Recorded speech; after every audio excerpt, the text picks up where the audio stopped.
السلام عليكم ورحمة الله. بيكم كنوار شده سبب روز کارس انشاءالله مختصر چند نکته مخصوصا در جوانای ما خدمت عرض میکنیم.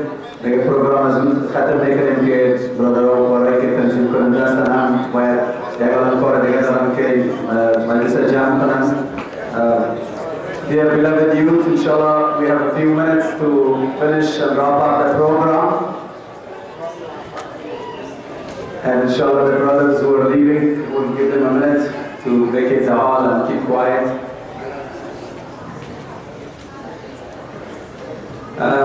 Basically I wanted to talk about the challenges of marriage and some of the common issues that youth are facing in their marriage decisions.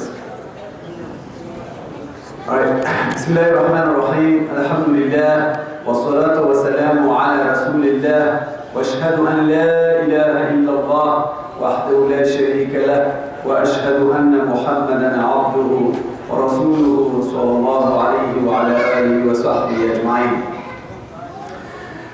Since we talked in Farsi in the afternoon about the marriage and some of the barriers that are erected by the parents and some of the issues that the parents usually raise, and they make it very difficult for their sons and daughters to get married.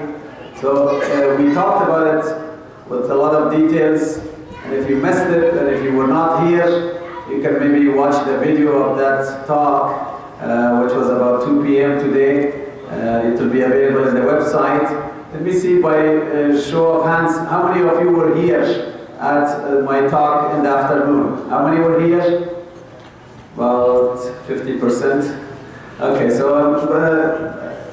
I will skip those parts and I'll focus now on the issues that the youth themselves raise and the problems and barriers that they erect to delay their marriages. The youth, Alhamdulillah, who are trying to get married and they have reached at that stage, it's a challenge for them to get married with all the issues that we face in this kind of society.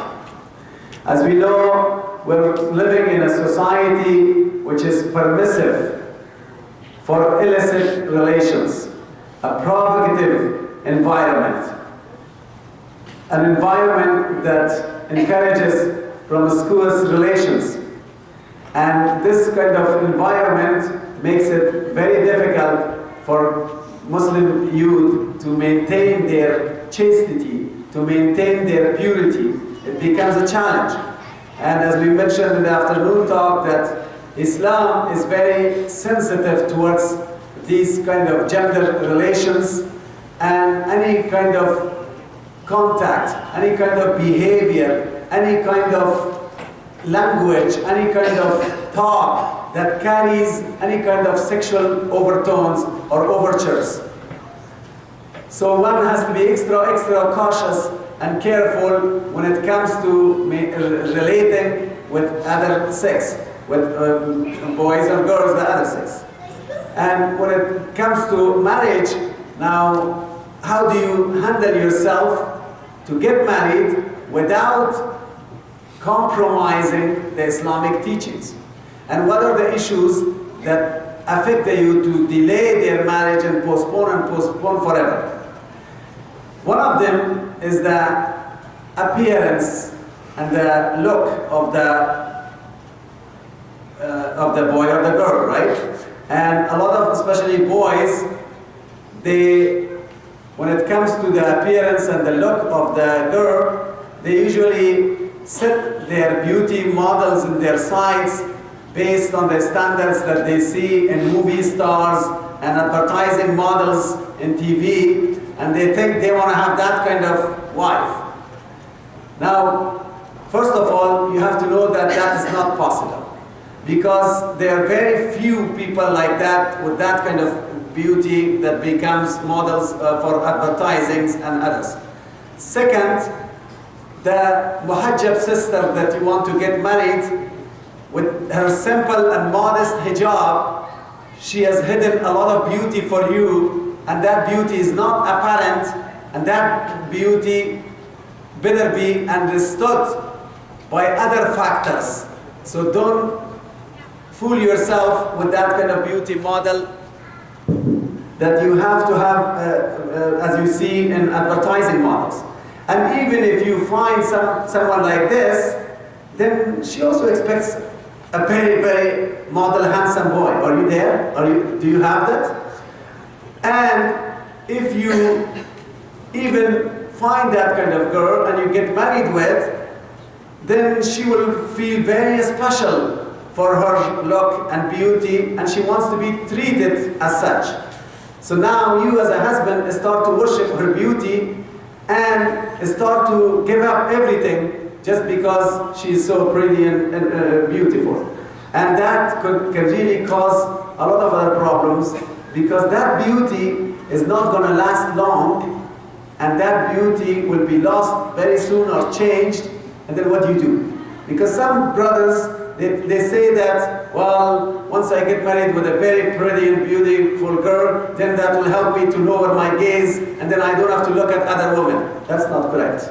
If you look at all those brothers who are looking for such girls only for beauty and appearance, very soon they will change their mind and they will also keep looking at others.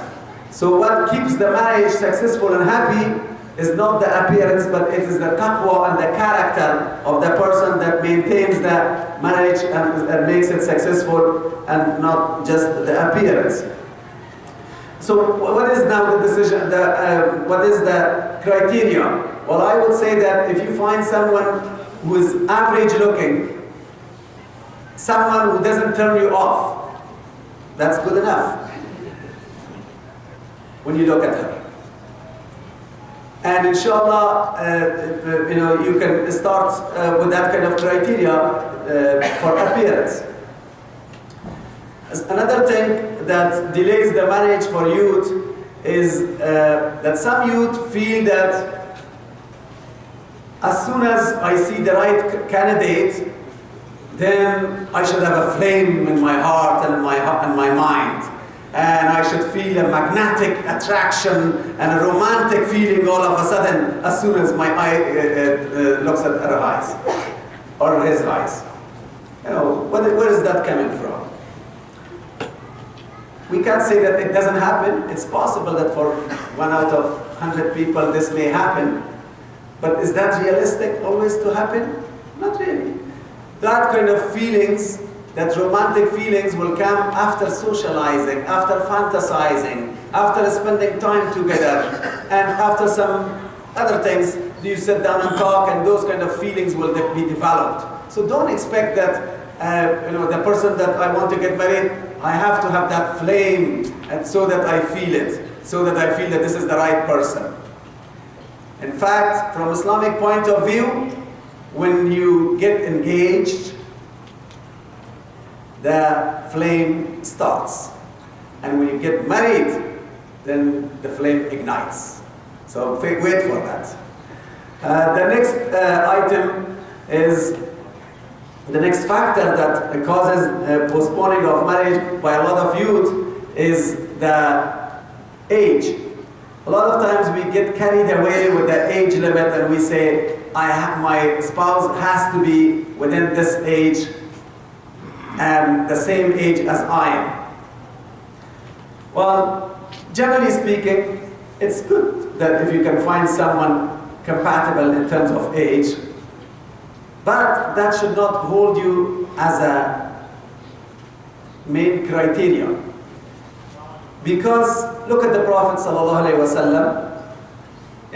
One of his wives, Khadija, his first wife, was 15 years older than him. And Aisha was so younger than him. So you see this big range that shows you the flexibility.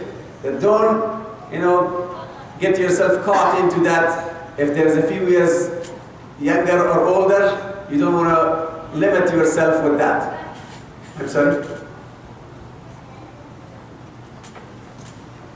Okay. And so age is it's good if you find somebody close to you or a couple years difference, but if you find somebody with the right character, with the right level of iman and taqwa that you're looking for, then you should be a little bit flexible with the age. If it's a few years older or younger, you can go with that. Another factor that causes a lot of you to delay their marriage is the education. Now, I touched upon this factor in the afternoon, but a lot of girls or boys who have graduated from college, they think that my spouse must be also at least a college graduate because I'm a college graduate, or I have a master's degree, they should have a master's degree. Well, what is the purpose of education? If the purpose of education is to learn some social norms, to improve your character and to become a better person and to learn some speaking skills and listening skills and consultation skills, and if education helps you to bring halal food on the table, great. These are great factors and they should be the purpose of education. But if education is just for the sake of education, for the name of the degrees, don't get carried away by that. Don't feel like you have to have the same degree or the same level of university and this and that. Don't make this as your main criteria. Then what is the main criteria that should be for marriage? You always look at what is the purpose of marriage. Purpose of marriage, remember 3 factors. 1, to have procreation, to have children. 2, to have pleasures that are legitimate within Islam for your natural desires. 3, to establish a family, an environment, a family environment which is based on taqwa, a family environment which is based on love, based on peace, based on mercy. That kind of family that you want to establish.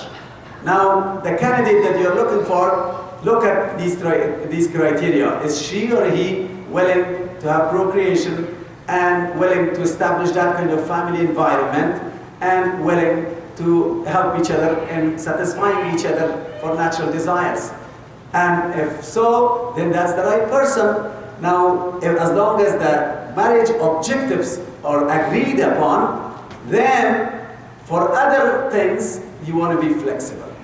Because a lot of youth, they become also serious about their personal interests. For example, some hobbies they have, some football that they like, and some soccer that they like, or basketball, or some other things, or this kind of show on TV, and this kind of serial. They think that if my spouse or partner does not have the same kind of personal interests, then we cannot live together. No, those are very little minor things in life. Life is not all about those little things that have become so big to you because of the dominant culture.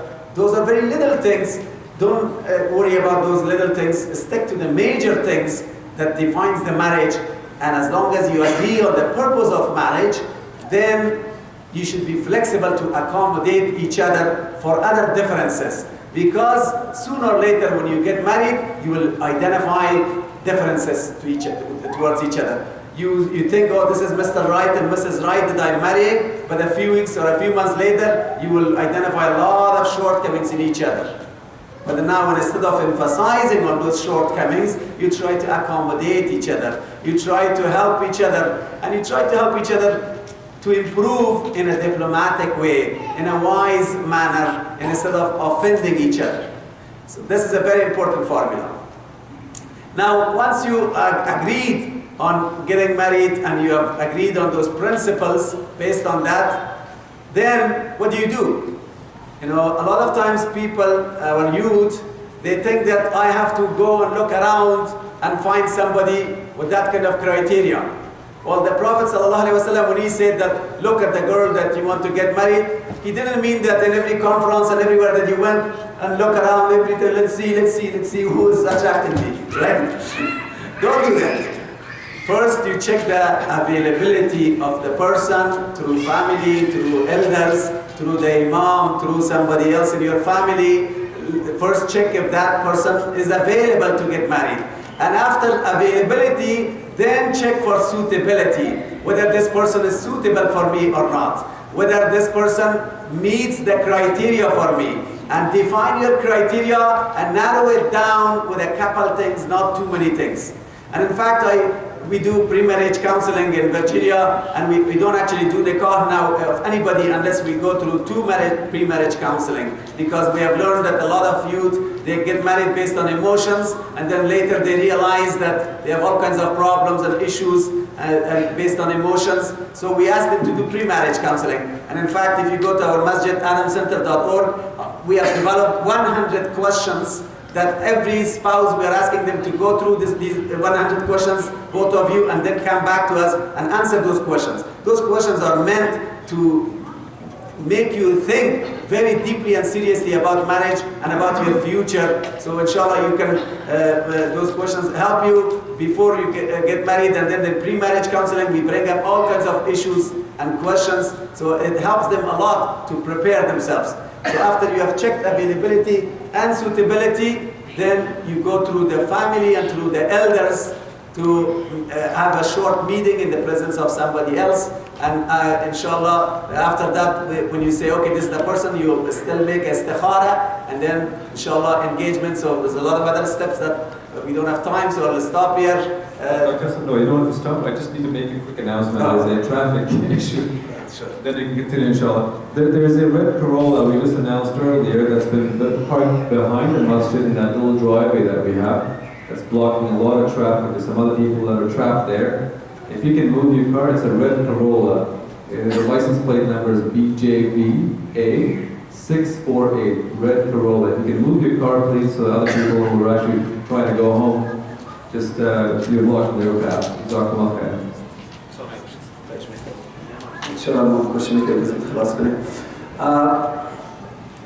So, as I said, use the elders, use the imam, use the other leaders of the community to communicate, to confirm for you availability, suitability, and go through the process. Then you make your istikhara. And after the istikhara, by the way, about istikhara, there's a lot of myths and misunderstandings. A lot of people think that if I do istikhara, then I have to see some dreams. Not necessarily. There is no mention of dreams in the istikhara. It's possible, but a lot of times Allah subhanahu wa ta'ala guides you through logical circumstances.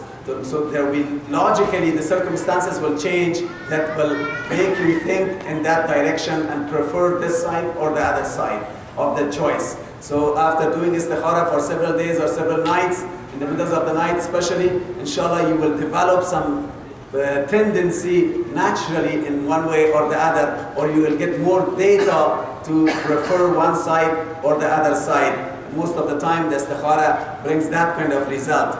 And then after that, you plan your marriage and try to, again, we talked about marriage and ceremony and expenses and other things to be avoided as much as possible and done in a simple way. And we talked about mahar, that becomes an issue, and then the relations after marriage.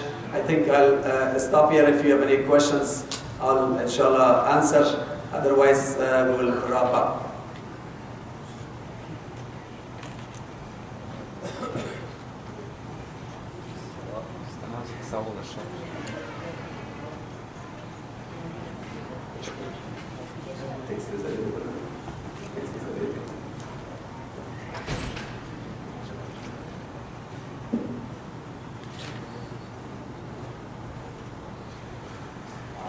سلام علیکم و رحمت الله.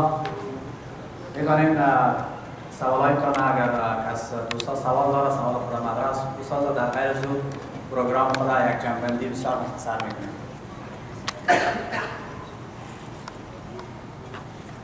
فکر کنم سوال نیست. من نمی‌خوایم که خسته تلخ باشم، چون نمی جلوزه وقتی کلام می‌خوره خب مثلا میگه در آخر یک تا اگر تلخ برآمد کل خوردگی را تلخ میکنن. بنابراین من نمی‌فهمم که صحبت‌های شیرینی که شده تلخ بسازم، اما یک قصه هم میکنم به خاطر یک تبسم رو در لب‌های شما آورده باشید. یک بچه یک جای زنگ میزنه اتفاقا بدون کدام آمادگی. یک دختر تلفن میبرداره با آواز بسیار شیرین هم با این بچه صحبت میکنه. این بچه یک بهانه میکنه، روز بعد باز زنگ میزنه. 3-4 بار که زنگ میزنه بالاخره وسوسه ایجاد میکنه در ذهن از خواهر و یک روز بعد از چند روزی که ملاقات و از طریق تلفن صحبت ها بالاخره دخترم میگه که ما میخوایم ببینیم. خود زیاد اصرار میکنه، دختر آماده میسازه و مو تحقیق‌های شیطانی که آموخته، این دختر یک جای ملاقات میکنه در تنهایی بدون محرم که از لحاظ شرعی وقتی یک پسر میخواد با یک دختر ملاقات بکنن نیتشان ازدواج باشه و در حضور محرم باشه که شریعت را اجازه میده. اما این همونطور خودسرانه یک ملاقات سرسری جور میکنن مثل دید باید. وقتی که اینجا میره این دختر میبینه این دختر نقاب داره و تنها چشمایش بالا میشه. برای از دختر میگه که خب من میخواستم که تو را روی ببینم از طریق تلفن هم خودش صحبت بکنی، اما میخوایم روی تو را ببینم. خب دو سه بار که تکرار میکنه این دختر می خود بالاخره حجاب و نقاب خود پس میکنه، این بچه که طرف از میبینه میگه استغفرالله و به خدا پناه میبرم از تو. بسیار بدرنگ میباشه، بدتواره میباشه. دختر برش میگه که تو اولی من چی میکنی؟ سیرت من است.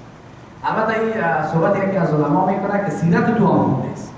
وقتی که تو آماده میشی بدون محرمت خبر شد، بدون از اینکه مادرت خبر شد، بدون از اینکه برادرت خبر شد، میری با یک بچه نامحرم که هیچ وقت او را ندیدی و هیچ هدف هم معلوم نیست و کدام منظور ملاقات میکنی، بدون شک تو در سیرت خود هم مشکل داری و این نقاب که پوشیدی. گفته مصلحان که صحبت کرد که نقاب دو نوع است، حجاب ظاهر و حجاب باطن. به هر ترتیب تشکری میکنم از تمام دوستا و عزیزایی که در این محفل اشتراک کردن. محفل بسیار خوب بود، جوانای ما زحمت بسیار زیاد کشیدن، بزرگان تشویق کردن. امیدوار هستم که در کنفرانس های بعدی هم با ما همکار باشیم و همچنان فراموش نکنیم که مسجد پروگرام های هر پروگرام داره و علاقاتی هست. خالجان هم یکی از جوانایی هست که همیشه در مسجد در خدمت افغانای ما بوده، حلقه داره در روزهای جمعه و در روزهای دوشنبه. جوانا میتونن از صحبت‌های خالجان هم مستفید شوند. علاقات دیگه هم در مسجد وجود داره. دوستا و عزیزا میتونن متواتر در وبسایت مسجد مراجعه بکنن و همچنان پروگرام امروز چندین بار تکرار شد. پروگرام امروز بعد از ادیتینگ در وبسایت مسجد گذاشته میشه و همچنان یک موضوع دیگه که همه انسان ها جایز الخطا هستند و هیچ کس ادعای از این نمیکنه که به شکل کامل بالای علم تسلط پیدا کردن، مگر اینکه این یک صفتی هست بر الله سبحانه و تعالی داده شده و جز از پیامبرها همه ما در خطا و در اشتباه هستیم. بنابراین علمای ما در خدمت شما هستند.